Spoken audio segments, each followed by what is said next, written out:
সাহরি খাওয়ার সঠিক সময় কোনটি? রাত 12টার পরেই সাহরি খেতে হবে নাকি এর আগে সাহরি খেলেও রোজা হবে? রাত 12টার পরে সাহরি খেতে হবে এমন কোনো বাধ্যবাধকতা নেই, এমনকি সাহরি না খেলেও রোজা হয়ে যাবে। কিন্তু সাহরি খাওয়ার সময় হলো শেষের দিকে। নবী করিম সাল্লাল্লাহু আলাইহি ওয়াসাল্লাম বলেছেন, এই উম্মত ততদিন কল্যাণ থাকবে যতদিন তারা শেষে সাহরি করবে। শেষে সাহরি করবে মানে কি?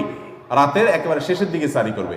নবী করিম সাল্লাল্লাহু আলাইহি ওয়াসাল্লাম সাহরি খাওয়ার পরে 50 মিনিট 50টা আয়াত তেলাওয়াত করার মতো সময় তার হাতে থাকতো। এই পরিমাণ সময় শেষে মানে একেবারে আজান দিচ্ছে আর আপনি কম্পিটিশন করতেছেন কার সাথে? মুয়াজ্জিনের সাথে। মুয়াজ্জিন মাইক নিয়ে দাঁড়ায় আছে, টাইম হবে, কাটা ঘুরতেছে, আরো 1 মিনিট বাকি আছে, আর আপনি এদিকে খাচ্ছেন। আপনি চেষ্টা করতেছেন মুয়াজ্জিন আজান লাগে খাই শেষ করবেন, মুয়াজ্জিন চেষ্টা করতেছে টাইম মতো আজান দিয়ে দিবে। এই যে হুলস্থুল কম্পিটিশন, এটা কিন্তু এই দেরি করে সাহরি খাওয়া সুন্নত না। অনেকে সাহরি দেরি করে সুন্নতের মানে বানায় নিছে একদম লাস্ট মোমেন্ট পর্যন্ত। না, 50টা আয়াত তেলাওয়াতের সময় থাকা মানে কিন্তু অনেক সময়। নবী করিম সাল্লাল্লাহু আলাইহি ওয়াসাল্লাম সেভাবে সাহরি করতেন। অনেক মুরব্বীরা আছে রাত 12টার সময় সাহরি খেয়ে শুয়ে থাকে। 12টার আগে 12টার পরে কোনো কথা নাই, শেষের দিকে সাহরি খাওয়া উত্তম। আগে খেলেও রোজা হয়ে যাবে।